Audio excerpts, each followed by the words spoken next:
Hello student,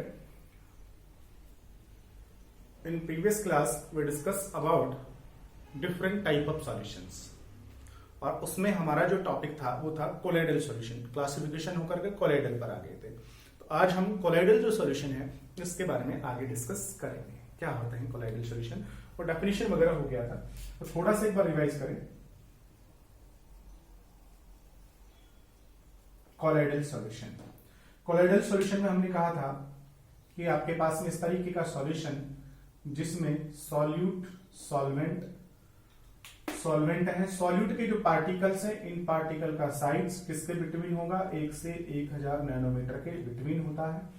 colloidal solution कहलाते हैं। Colloidal solutions जो होते हैं यहां पर कितनी फेज हो गई थी, कोलाइडल सॉल्यूशन में 2 फेज हो जाती है, 2 फेज होते हैं यहां पर, इसलिए हमने इसको हेट्रोजीनियस भी कहा था, बट स्टेबिलिटी के आधार पर हमने कहा कि होमोजीनियस भी होना चाहिए। तो यहां पर कितनी फेजेस होती हैं, 2 फेजेस होती है। पार्टिकल का साइज इतना होता है, ये आपको नेक्ड आई से दिखाई देंगे नहीं, बट हेल्प ऑफ माइक्रोस्कोप से आप इन्हें देख भी सकते हैं। ये जो कोलाइडल सॉल्यूशंस हैं इनको हम सेमी परमेबल मेम्ब्रेन की हेल्प से फिल्ट्रेट कर सकते हैं, लेकिन फिल्टर पेपर की हेल्प से इनको फिल्ट्रेट नहीं कर सकते हैं। ये सब चीजें हमने प्रीवियस क्लास में डिस्कस की। आज हम आगे बढ़ते हैं। आगे क्या कहते हैं साइंटिस्ट, वो कहते हैं कोलाइडल सॉल्यूशंस जो है उनके अंदर 2 फेज होती हैं। 2 कौन कौन सी फेज हैं, इन दोनों फेजों के कुछ नाम है। देखिएगा 2 जो फेज यहां पर है उनमें से पहली जो फेज है उसको हम कहते हैं डिस्पर्जन मीडियम, और दूसरी जो फेज होती है उसे हम कहते हैं डिस्पर्स्ड फेज। एक होता है डिस्पर्जन मीडियम या डिस्पर्जन मीडियम, और दूसरी जो होती है वो होती है dispersed phase. Dispersion medium, disperse phase. अब आपको समझना है कि कोलाइड में ये जो 2 फेज बनी है इन दोनों फेजों में से डिस्पर्जन मीडियम कौन सी है और डिस्पर्स फेज कौन सी है। पहला डिस्पर्जन मीडियम। डिस्पर्जन मीडियम किससे कहना है वो सुनिएगा। साइंटिस्ट क्या कहते हैं, वो कहते हैं कि ये जो आपके पास कोलाइडल सॉल्यूशन बना हुआ है, इस कोलाइडल सॉल्यूशन के अंदर जो कंपोनेंट एक्सेस में होगा, जो कंपोनेंट ज्यादा है, उस ज्यादा वाले जो कंपोनेंट होता है उस कंपोनेंट को ही हम क्या कहेंगे, जो कंपोनेंट एक्सेस में होता है, जो कंपोनेंट यहां ज्यादा होता है उस कंपोनेंट को हम क्या कहते हैं, डिस्पर्जन मीडियम कहते हैं। किसी भी सॉल्यूशन के अंदर, अब याद कीजिए सॉल्यूशन में क्या होता था, सॉल्यूशन में सॉल्यूट होता था और क्या होता था, सॉल्वेंट होता था। सॉल्वेंट किसको कहना है, सॉल्वेंट कहते थे जो कंपोनेंट ज्यादा होता था वो सॉल्वेंट कहलाता था। उसी तरीके से कोलाइडल सॉल्यूशन में जो कंपोनेंट ज्यादा होगा, एक्सेस में होगा, उसे हमें क्या कहना है, डिस्पर्जन मीडिया कहना है। इसका मतलब ये किसकी तरह होगा, ये बिल्कुल ट्रू सॉल्यूशन में जो सॉल्वेंट होता है ना उसकी तरीके से ही होता है डिस्पर्जन मीडिया, बस नाम बदल जाएगा। ट्रू सॉल्यूशन में सॉल्वेंट सॉल्यूट होता है, यहां पर सॉल्वेंट की जगह कौन आ जाएगा, डिस्पर्जन मीडियम आ जाएगा। दूसरा कौन है, डिस्पर्स्ड फेज। डिस्पर्स्ड फेज किसे कहना है, तो देखिएगा जो आपके पास सॉल्यूशन है कोलाइडल सॉल्यूशन, उस कोलाइडल सॉल्यूशन के अंदर जो कंपोनेंट कम अमाउंट में होता है,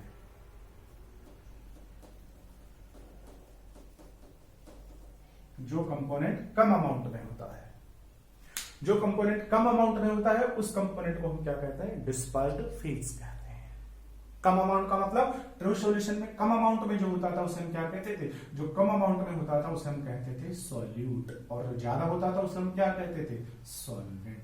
तो यहां कोलाइडल सॉल्यूशन में जो कंपोनेंट एक्सेस में होगा उसे क्या कहना है, डिस्पर्जन मीडियम, और जो कम अमाउंट में होगा उसे क्या कहना है, सॉल्यूट। सॉल्यूट को क्या कहना है यहां पर, डिस्पर्स्ड फेज। मतलब ये किसकी तरीके से होगा, ये ट्रू सॉल्यूशन में जो सॉल्यूट होता है उस सॉल्यूट की तरीके से होगा। तो कोलाइडल सॉल्यूशन में 2 फेज होती है, डिस्पर्जन मीडियम होता है, डिस्पर्स्ड फेज होती है। डिस्पर्जन मीडियम किसे कहना है, जो कंपोनेंट एक्सेस में होता है उसे डिस्पर्जन मीडियम कहेंगे, और जो कंपोनेंट कम अमाउंट में होता है उसे हम क्या कहेंगे, डिस्पर्स्ड फेज कहेंगे। That's right। अगर इन दोनों के टर्म में हम कहें तो हम ऐसा कह सकते हैं कि एक जो कोलाइडल सॉल्यूशन होता है उसमें डिस्पर्जन मीडियम में डिस्पर्स्ड फेज जो है ना वो डिस्पर्स्ड होती है। डिस्पर्जन मीडिया में कोलाइड पार्टिकल्स डिस्पर्स्ड होते हैं, नॉन एज कोलाइडल सॉल्यूशन। ये क्या है, डिस्पर्जन मीडिया में ये कौन से पार्टिकल हैं? कोलॉइड पार्टिकल हैं। इट मींस डिस्पर्स्ड फेज है। कोलॉइड पार्टिकल्स डिस्पर्स्ड होते हैं पूरे के अंदर, नोन एज कोलॉइडल सॉल्यूशन। ये हो गया कोलॉइडल सॉल्यूशन। दो फेज, दोनों फेजों के अलग अलग यहां पर नाम है। वहां ट्रू सॉल्यूशन में सॉल्यूट सॉल्वेंट होता था, लेकिन अब आगे हमारे यहां पर सॉल्यूट सॉल्वेंट नहीं होगा, डिस्पर्जन मीडिया होगा और डिस्पर्स्ड फेज। डिस्पर्स्ड फेज का मतलब सीधा सीधा सा क्या हो गया है? डिस्पर्स्ड फेज का मतलब हो गया सीधा सीधा सा कोलॉइडल पार्टिकल। कोलॉइडल जो पार्टिकल्स है ना सब्सटेंस के, उनको हम कह रहे हैं डिस्पर्स्ड फेज। ठीक है, और वो जो पूरा पूरा बना हुआ है कोलॉइडल सॉल्यूशन, और उसमें वो जो सॉल्वेंट की तरह बिहेव कर रहा है वो है आपका डिस्पर्जन मीडिया। दो फेज हो गई है। अब ये जो दोनों फेज है ना, इन दोनों फेजेस के बेसिस पर जो कोलॉइडल सॉल्यूशंस हैं, इन कोलॉइडल सॉल्यूशंस का क्लासिफिकेशन किया गया है। तो अगला जो टॉपिक होगा हमारा वो होगा classification of colloidal solutions. Colloidal solution का जो क्लासिफिकेशन है ना बेटा, ये क्लासिफिकेशन 3 बेसिस पर किया जाता है। कौन कौन से 3 बेसिस हैं? सबसे पहला बेसिस देखना, कोलॉइडल सॉल्यूशन का क्लासिफिकेशन करने का सबसे पहला बेसिस, सबसे पहला जो बेसिस है वो देखिएगा। कोलॉइडल सॉल्यूशन में 2 फेज होती है। कौन कौन सी 2 फेज होती है? एक डिस्पर्जन मीडिया और एक होता है डिस्पर्स्ड फेज, सॉल्वेंट सॉलिड। दोनों जो है आपके पास में कोलॉइडल सॉल्यूशन की जो दोनों फेज है ना, इन दोनों फेजेस की जो फिजिकल स्टेट है, physical state, on the basis of physical state of dispersion media and dispersed phase, इस बेसिस पर जो कोलॉइडल सॉल्यूशंस हैं, इन कोलॉइडल सॉल्यूशंस का क्लासिफिकेशन किया जाता है।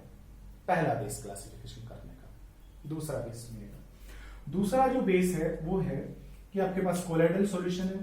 अब कोलॉइडल जो सॉल्यूशन होगा उसमें डिस्पर्जन मीडिया होगा, डिस्पर्स्ड फेज होगी।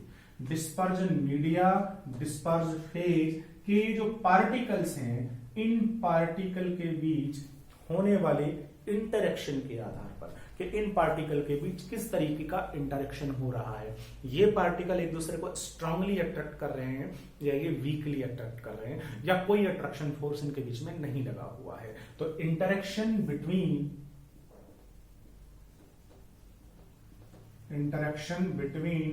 Dispersion media and dispersed phase, दोनों के बीच में किस तरीके का इंटरेक्शन है, इस बेसिस पर भी क्लासिफिकेशन करते हैं कोलॉइडल सॉल्यूशंस का। और नेक्स्ट तीसरा जो है वो सुनिएगा, ये जो कोलॉइडल सॉल्यूशन है इसमें डिस्पर्जन मीडिया है और डिस्पर्स्ड फेज है। तो यहां डिस्पर्स्ड फेज के जो पार्टिकल है ना, ओनली डिस्पर्स्ड फेज, ये डिस्पर्स्ड मीडिया का यहां कोई रोल नहीं है। तीसरे क्लासिफिकेशन में डिस्पर्जन मीडिया का कोई रोल नहीं है, केवल डिस्पर्स्ड फेज।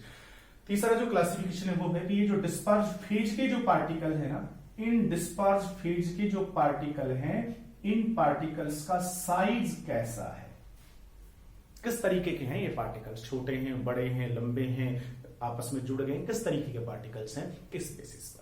तो ये जो कोलॉइडल सॉल्यूशन है, इन कोलॉइडल सॉल्यूशन का क्लासिफिकेशन हम कितने बेसिस पर करते हैं? 3 बेसिस पर इनका क्लासिफिकेशन किया गया है। अब इन तीनों को बारी बारी से डिस्कस करना है, बाद में ये दोनों पढ़ेंगे, अभी हम ये ये वाला पढ़ेंगे। फर्स्ट देखिएगा, सबसे पहला जो है वो है on the basis of their physical state. अब जब इनकी फिजिकल स्टेट के आधार पर क्लासिफिकेशन करोगे, डिस्पर्जन मीडिया, डिस्पर्स्ड फेज। अब देखो डिस्पर्जन मीडिया का मतलब वो सॉल्वेंट जो है उसकी फिजिकल स्टेट क्या क्या हो सकती है? देखो सॉल्वेंट जो है ना वो आपका सॉलिड हो सकता है, सॉल्वेंट आपका लिक्विड हो सकता है, और सॉल्वेंट आपका गैसियस हो सकता है। उसकी 3 प्रकार की फिजिकल स्टेट हो सकती है। उसी तरीके से जो डिस्पर्स्ड फेज है, कोलॉइड जो पार्टिकल्स हैं, उन कोलॉइड पार्टिकल की स्टेट क्या हो सकती है? वो सॉलिड हो सकते हैं, वो लिक्विड भी हो सकते हैं, और वो गैसियस भी हो सकते हैं। अब देखो 3 तरीके की फिजिकल स्टेटस की, 3 तरीके की फिजिकल स्टेटस की।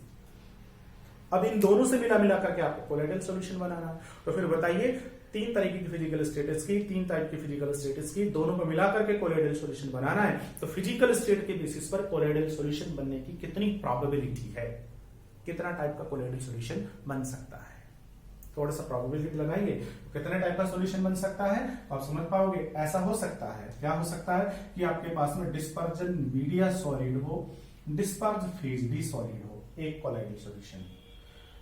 डिस्पर्जन मीडिया सॉलिड हो, डिस्पर्ज फेज लिक्विड हो, दूसरा colloidal solution. Dispersion media solid हो, डिस्पर्ज फेज गैस हो, तीसरा कोलाइडल सॉल्यूशन। कितने टाइप के कोलाइडल सॉल्यूशन बन गए? 3 टाइप के। अब ऐसा हो सकता है डिस्पर्जन मीडिया लिक्विड हो और ये जो डिस्पर्ज फेज है ये सॉलिड हो। 4, 5, 6। और उसके बाद में डिस्पर्जन मीडिया गैस हो, डिस्पर्ज फेज सॉलिड हो। 7, 8, 9। प्रोबेबिलिटी लगाई, बताओ कितने टाइप के कोलाइडल सॉल्यूशन पॉसिबल हैं? तो आप कहेंगे कि सर इन दोनों की फिजिकल स्टेट के बेसिस पर कोलाइडल सॉल्यूशन कितने टाइप के पॉसिबल होते हैं? 9 टाइप के कोलाइडल सॉल्यूशन बन सकते हैं। लेकिन साइंटिस्ट क्या कहते हैं कि पॉसिबल तो 9 टाइप के होते हैं कोलाइडल सॉल्यूशन, लेकिन 9 टाइप के नहीं, कोलाइडल सॉल्यूशन बस केवल 8 ही टाइप के होते हैं। कोलाइडल सॉल्यूशन होने कितने टाइप के चाहिए थे? On the basis of physical state of dispersion media and disperse phase possibility जो थी वो 9 टाइप की थी, 9 टाइप के कोलाइडल सॉल्यूशन बनने चाहिए। But actually how many types found colloidal solution? तो आप कहेंगे कि सर केवल कोलाइडल सॉल्यूशंस जो होते हैं वो तो केवल 8 ही टाइप के होते हैं। 8 टाइप के होते हैं, तो फिर कौन सा कोलाइडल सॉल्यूशन नहीं होता? तो देखिएगा कौन सा कोलाइडल सॉल्यूशन नहीं होता बेटा, तो देखेंगे वो कहते हैं कि जब आप किसी गैस में डिस्पर्जन मीडिया, किसी गैस में डिस्पर्स फेज कोई दूसरी गैस अगर आप मिलाओगे तो देखना क्या होगा। ये आपके पास है डिस्पर्जन मीडिया, इसमें गैस है, मतलब सॉल्वेंट गैस। आपको पता है गैस के मॉलिक्यूल दूर दूर होते हैं। ये आपके पास में डिस्पर्ज फेज, इसमें ये भी गैस ही है, गैस के मॉलिक्यूल दूर दूर होंगे। अब अगर आप इन दोनों को मिला दोगे तो मिलाने पर क्या होगा? मिलाने पर होने ये वाला है कि यहाँ पर तो जो आपके गैस के डिस्पर्जन मीडिया के जो गैस के जो पार्टिकल्स थे उनके बीच बीच में जो जगह है उसमें दूसरी गैस के पार्टिकल आकर के फंस जाएंगे, जिससे क्या बन गया? जिससे ये तो पूरा का पूरा एक होमोजीनियस मिक्सचर बन गया। और ये जो होमोजीनियस मिक्सचर बना है इसमें तो इन दोनों की एक ही फेज बन गई है बस केवल, और एक ही फेज बन गई है, इसका मतलब ये तो एक ट्रू सॉल्यूशन बन गया है। तो जब आप किसी एक गैस में दूसरी गैस को मिक्स करोगे तो गैसों को उसके पार्टिकल भी बहुत दूर दूर है, उसके पार्टिकल बहुत दूर है, दोनों को मिक्स करेंगे एक दूसरे के अंदर वो सेटल हो जाएंगे पार्टिकल्स, जिससे एक ही फेज बन जाएगी, जिससे ये जो मिक्सचर बना है ये ट्रू सॉल्यूशन की तरह बिहेव करेगा, कोलाइडल सॉल्यूशन नहीं बनेगा। तो फिर कोलाइडल सॉल्यूशन केवल कितने टाइप के होंगे?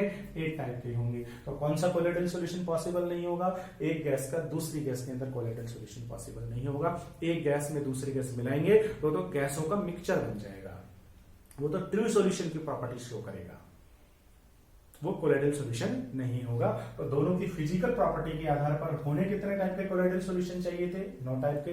बट एक्चुअल में कितने टाइप के कोलाइडल सॉल्यूशंस बनते हैं? 8 टाइप के बनते हैं। कौन सा पॉसिबल नहीं होता? एक गैस में दूसरी गैस का कोलाइडल सॉल्यूशन पॉसिबल नहीं होता, वो ट्रू सॉल्यूशन बन जाता है। अब ये 8 टाइप के कौन कौन से बनते हैं और इस तरीके के जो कोलाइडल सॉल्यूशंस बनते हैं उनके क्या क्या नाम होते हैं और इनके कौन कौन से एग्जांपल्स होते हैं, अब हमें वो डिस्कस करना है।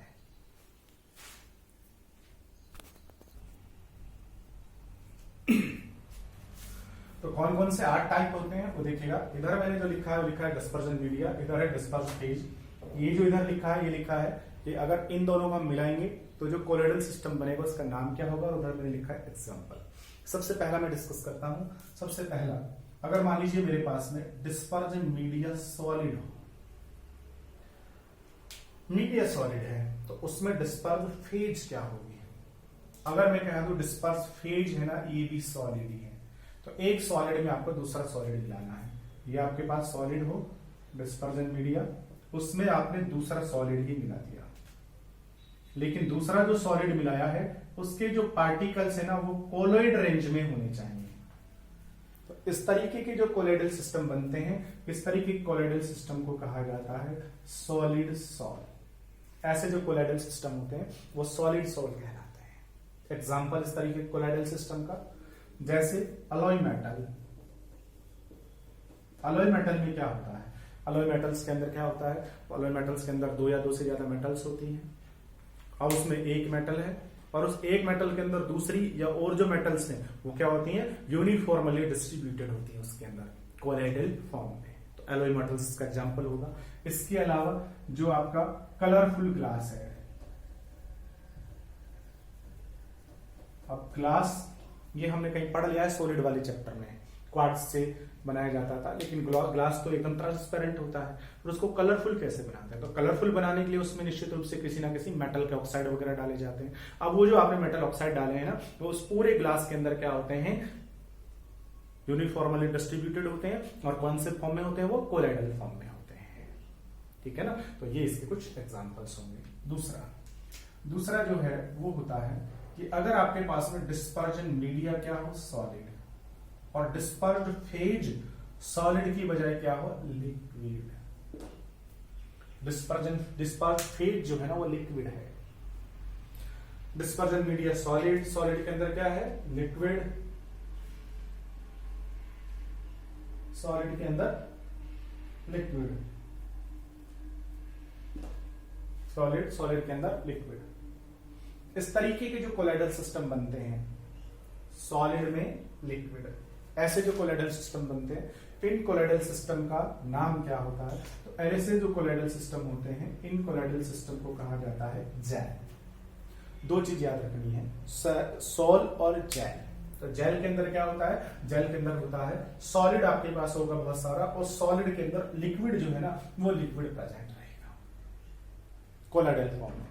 एग्जाम्पल क्या होगा? एग्जाम्पल हो सकता है चीज, पनीर, दही भी हो सकता है, कार। अच्छा, क्या होता है चीज के अंदर? पनीर। कभी आपने पनीर को दबाया हो? जब पनीर को प्रेस करते हैं तो पनीर को प्रेस करने से क्या निकलता है? उससे पानी बाहर निकलता है। तो पहले वो पानी कहां था? पहले वो पानी उसके अंदर था। किस फॉर्म में था? कोलाइडल फॉर्म में। तो आपके पास में सॉलिड है, और सॉलिड के अंदर क्या है? वाटर के मॉलिक्यूल्स हैं, जो कि किस फॉर्म में होते हैं? कोलाइडल फॉर्म में। तो सॉलिड में लिक्विड वहां पर डिस्पर्स्ड फेज है। ठीक है ना, तो ये इसके एग्जांपल होंगे। तीसरा आपके पास डिस्पर्जन मीडिया कौन है? सॉलिड, और सॉलिड में डिस्पर्स्ड फेज क्या होगी? डिस्पर्स्ड फेज होगी गैस। सॉलिड के अंदर कौन होगा? गैस। जब सॉलिड में गैस होगा, इस तरीके के जो कोलाइडल सिस्टम होते हैं उनका नाम क्या होगा? तो देखिएगा, सॉलिड में जब गैस होता है तो इस तरीके के जो कोलाइडल सिस्टम होते हैं इनको कहा जाता है सॉलिड फॉर्म। सॉलिड फॉर्म कहेंगे ऐसे कोलाइडल सिस्टम को। एग्जाम्पल क्या होंगे? एग्जाम्पल जैसे प्यूमिक स्टोन, ब्रेड। ब्रेड में क्या होता है? ब्रेड आपके पास केक भी हो सकता है। ब्रेड में क्या होता है? ब्रेड को अगर आप प्रेस करो क्या होता है? ब्रेड प्रेस फॉर्म भी हो सकता है। जो आपका पॉलीस्टाइरीन फॉर्म है ना, सीट कवर, सीट जिसमें बनाते ना, बस की सीट हो, आपकी सोफा की सीट हो, तो वो जो फॉर्म होता है वो फॉर्म भी इसका एग्जाम्पल हो सकता है।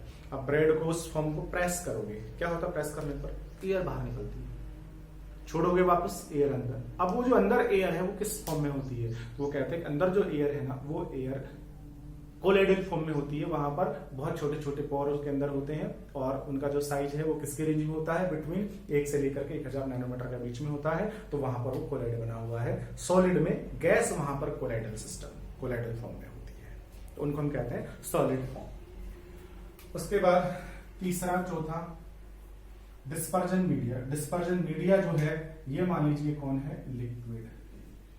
अब लिक्विड के अंदर आपको डिजोल्व करना है। क्या डिजोल्व करना है लिक्विड में? लिक्विड में आपको डिस्पर्ज फेज, लिक्विड में आपको सॉलिड डालना है। जब लिक्विड में सॉलिड डालोगे तो जो कोलाइडल सिस्टम बनता है उस कोलाइडल सिस्टम को हम कहते हैं सोल। और सबसे इंपॉर्टेंट एग्जांपल ये दोनों ही है, सोल और जेल। ये दोनों ही पूछे जाते हैं। दोनों एक दूसरे का रिवर्स होते हैं। कैसे? सोल में और जेल में उल्टा होता है। सोल में dispersion media liquid, disperse phase solid. Gel में dispersion media solid, disperse phase liquid. उल्टा होता है सोल जेल के अंदर। कंफ्यूजन भी होता है, तो बहुत आसान सा है याद रखना। सोल में, सोल का मतलब है सोल का मतलब है solid in liquid, solid in liquid. Liquid में है तो लिक्विड ज्यादा होगा, सॉलिड कम होगा। तो इस तरीके से हम सोल याद रख लेंगे, जेल इसका जस्ट अपोजिट हो जाएगा। लिक्विड में सॉलिड अगर आपने मिला दिया है तो बहुत सारे एग्जांपल इसके हो सकते हैं। लिक्विड में सॉलिड के एग्जांपल क्या क्या हो सकते हैं? जैसे पेंट, मडी वाटर, कीचड़ वाला जो पानी है, मड जो है, उसमें क्या होता है, उसके अंदर पानी होता है और उस पानी में क्या होती है, मड मतलब सैंड पार्टिकल्स जो है वो पड़े होते हैं और वो पूरा मिलकर के क्या बना होता है, कोलॉइडल सॉल्यूशन बना होता है। इसके अलावा ग्लू, गम, स्टार्च, ग्लू, गम, प्रोटीन का, सेल्यूलोज का, सारे के सारे इसी के एग्जाम्पल होंगे। नेक्स्ट जो है वो कौन सा है, नंबर 5। पांचवा जो है उसके अंदर डिस्पर्जन मीडिया कौन है, डिस्पर्जन मीडिया होता है लिक्विड, और डिस्पर्स फेज कौन होगी, डिस्पर्स फेज होगी लिक्विड ही। अब देखिए डिस्पर्जन मीडिया भी लिक्विड, डिस्पर्स फेज भी लिक्विड। एक लिक्विड में दूसरा लिक्विड मिलाना है, दोनों लिक्विड हो गए। दोनों जब लिक्विड हो जाएंगे तो इस तरीके के जो कोलॉइडल सॉल्यूशंस बनते हैं, इन कोलॉइडल सॉल्यूशंस को हम कहते हैं इमल्शन। दो लिक्विड लेने हैं और उन दोनों लिक्विड को मिलाकर के क्या बना देना है, कोलॉइडल सॉल्यूशन बना देना है। दोनों लिक्विड को मिक्स करके जो कोलॉइडल सॉल्यूशन बनता है उसे हम क्या कहेंगे, इमल्शन कहेंगे। दो लिक्विड, एक डिस्पर्जन मीडिया, एक डिस्पर्स फेज, दोनों को मिला दें, इमल्शन बन जाएगा। आप सोचेंगे बहुत आसान सा एग्जांपल, क्योंकि सर हमने वाटर ले लिया, एल्कोहल ले लिया, पानी और एल्कोहल दोनों को मिला दें, एक लिक्विड दूसरा लिक्विड क्या बन गया, इमल्शन बन गया। लेकिन नहीं, क्यों, क्योंकि पानी और अल्कोहल, वाटर अल्कोहल दोनों को मिक्स करोगे ना तो ये तो ट्रू सॉल्यूशन बन जाता है। ये दोनों तो एक दूसरे में इजीली मिक्सिबल हैं। कोलॉइडल सिस्टम आपको बनाना है, कोलॉइडल सॉल्यूशन बनाना है, तो कोलॉइडल सॉल्यूशन बनाना है, डिस्पर्जन मीडिया भी लिक्विड होना चाहिए, फेज भी लिक्विड होनी चाहिए। तो ये दोनों लिक्विड एक दूसरे में इमिसिबल होने चाहिए, तो ही उनको मिलाने पर कोलॉइडल सॉल्यूशन बनेगा। ठीक है, तो यहां पर डिस्पर्जन फेज भी लिक्विड है, डिस्पर्जन मीडिया भी लिक्विड है, मगर दोनों लिक्विड कैसे होने चाहिए, इमिसिबल होने चाहिए। तो ऐसा जो कोलॉइडल सिस्टम बनता है उसे हम क्या कहते हैं, इमल्शन कहते हैं। अब इसके एग्जांपल क्या हो सकते हैं, इसके एग्जांपल हो सकते हैं जैसे ऑयल एंड वाटर, सबसे अच्छा एग्जांपल है। तेल ले लीजिए, सरसों का तेल ले लीजिए, मस्टर्ड ऑयल ले लीजिए और पानी ले लीजिए, दोनों को मिलाइए, इमिसिबल है, लेकिन दोनों को अच्छे से मिला देंगे ना तो जो बनेगा that is emulsion. Next number 6, छठा कौन होगा, लिक्विड आपके पास में है और उसके अंदर डिस्पर्स फेज क्या होगी, वो होगी गैस। जब आप किसी लिक्विड में कोई गैस मिला देंगे तो जो कोलॉइडल सिस्टम बनेगा, उस कोलॉइडल सिस्टम को हम क्या कहें, क्या नाम होगा उस कोलॉइडल सिस्टम का। जब आप किसी लिक्विड में कोई गैस मिलाएंगे तो जो कोलॉइडल सिस्टम बनता है उसको हम कह देंगे फोम, या फ्रोथ भी कहा जा सकता है, झाग कह देंगे, फोम कह देंगे हम उसे। एग्जाम्पल क्या हो सकता है, लिक्विड में गैस के तो बहुत सारे एग्जाम्पल हैं।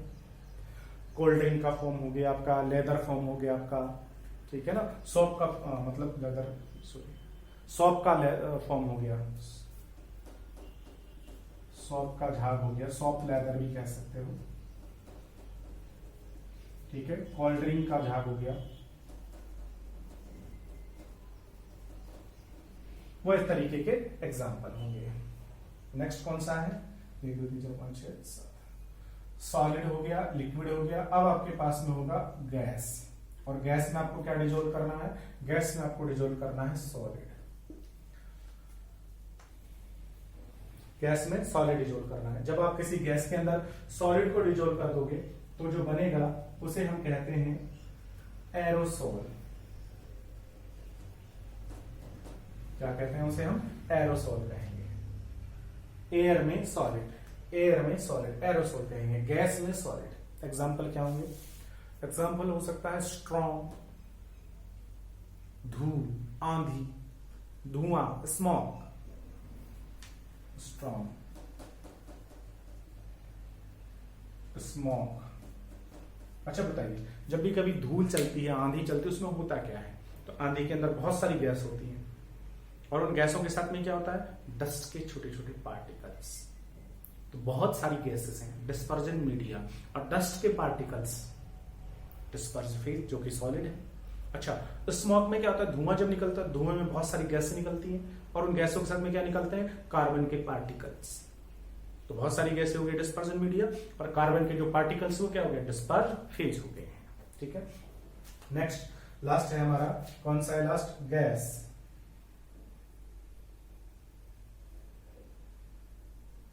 और उस गैस के अंदर आपको क्या डालना है, इसके बाद लिक्विड।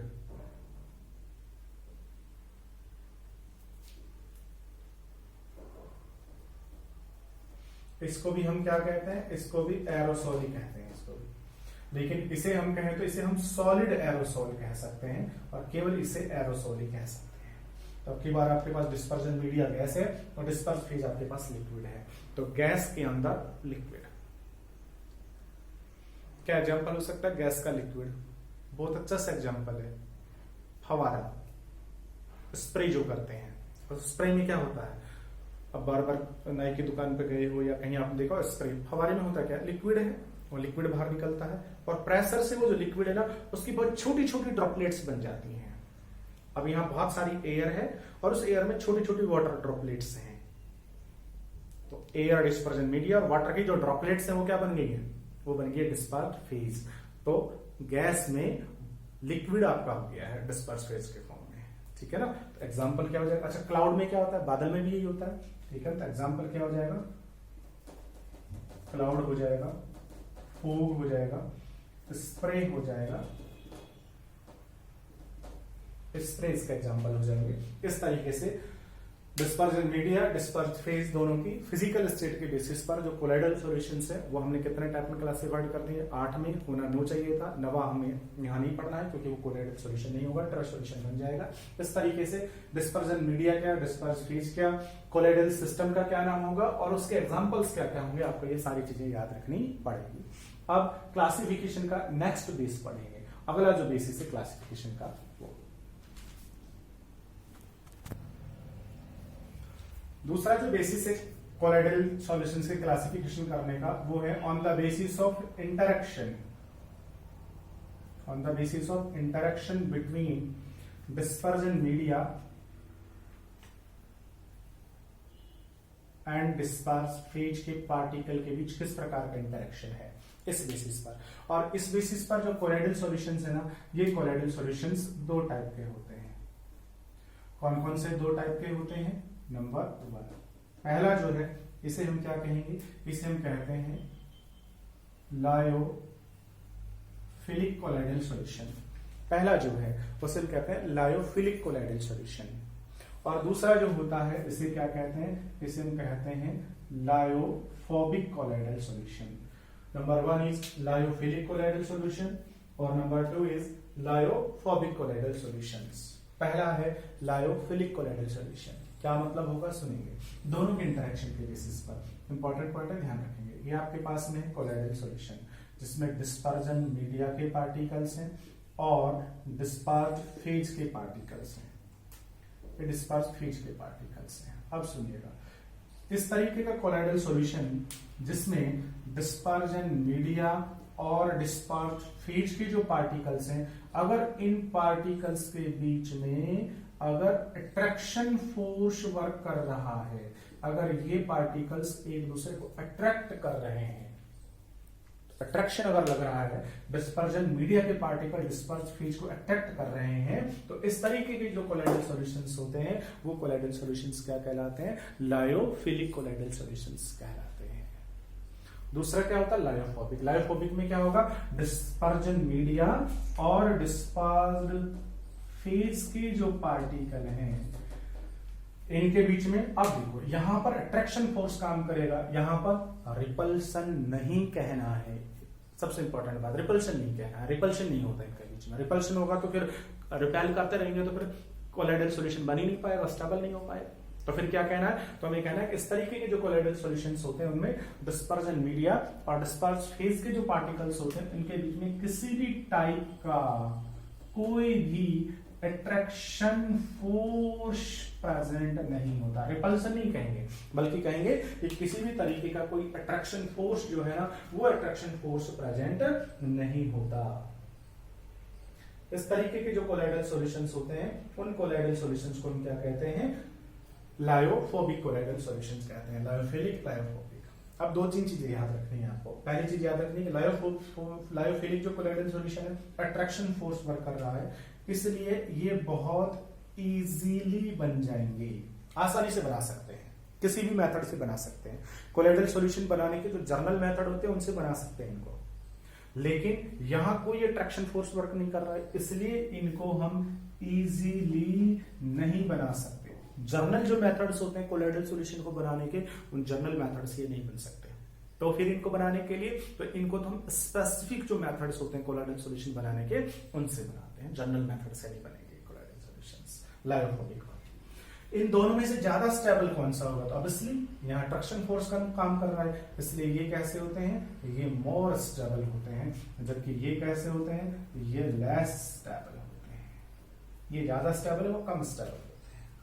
और क्या अंतर है? और सुनिएगा, यहां पर अगर आप इन दोनों को अलग अलग कर दो, सेपरेट कर दो दोनों को, डिस्पर्जन मीडिया डिस्पर्स फेज दोनों को अलग कर दिया आपने, अगर वापस से अगर इन दोनों को मिला दें तो अट्रैक्शन फोर्स काम कर रहा है भाई, दोबारा से फिर से बन जाएगा कोलाइडल सॉल्यूशन। सेपरेट कर दें, फिर से बना दें, फिर से बन जाएगा। इसका मतलब इस तरीके के जो कोलाइडल सॉल्यूशंस होते हैं वो रिवर्सिबल होते हैं, लेकिन यहां पहली बार ही बड़ी मुश्किल से बनेगा कोलाइडल सॉल्यूशन। क्यों? क्योंकि कोई अट्रैक्शन फोर्स वर्क नहीं कर रहा है, इसलिए कम स्टेबल है। अब अगर गलती से आपने अगर उसको सेपरेट कर दिया, डिस्पर्जन मीडिया डिस्पर्स फेज को अलग अलग अगर आपने कर दिया है, और फिर अगर आप दोबारा से अगर उनको मिला करके कोलाइडल सॉल्यूशन बनाना चाहते हो तो दोबारा से कोलाइडल सॉल्यूशन नहीं बनेगा। इसका मतलब ये कैसे होते हैं? इरिवर्सिबल होते हैं। Lyophilic, lyophobic, more stable, less stable, ठीक है ना? इजीली बन जाएंगे, इजीली नहीं बनेंगे, जनरल मेथड से बनेंगे, नहीं बनेंगे। रिवर्सिबल होते हैं, वो कैसे होते हैं? रिवर्सिबल होते हैं। एग्जाम्पल क्या होगा? इसके एग्जाम्पल है जैसे गम का कोलाइडल सॉल्यूशन, जैसे स्टार्च का कोलाइडल सॉल्यूशन, जिलेटिन का कोलाइडल सॉल्यूशन, इस तरीके के। जैसे किसी भी मेटल का कोलाइडल सॉल्यूशन बना लिया आपने, मेटल का कोलाइडल सॉल्यूशन, आपने गोल्ड लिया, गोल्ड को पानी में डिजोल्व करके गोल्ड का कोलाइडल सॉल्यूशन बना लिया। अब बताओ वाटर में और गोल्ड में क्या कोई अट्रैक्शन फोर्स काम करेगा? नहीं करेगा। तो क्या ये स्टेबल होगा? नहीं होगा। एक बार बन गया, अगर आपने गलती से सेपरेट कर दिया, दोबारा बनाओगे तो फिर तो किसी भी कीमत पर नहीं बनने वाला कोलाइडल सॉल्यूशन। इसलिए मेटल के जो कोलाइडल सॉल्यूशन है, मेटल सल्फाइड के जो कोलाइडल सॉल्यूशंस है, वो जनरली कौन से होंगे? लायोफोबिक होंगे। ये हो गया है कोलाइडल सॉल्यूशंस का क्लासिफिकेशन दोनों के इंटरेक्शन के बेसिस पर। अब कोलाइडल सॉल्यूशन का तीसरा और क्लासिफिकेशन है, और वो जो थर्ड क्लासिफिकेशन है वो है on the basis of size of dispersed phase particle. Dispersed phase के पार्टिकल का साइज क्या है?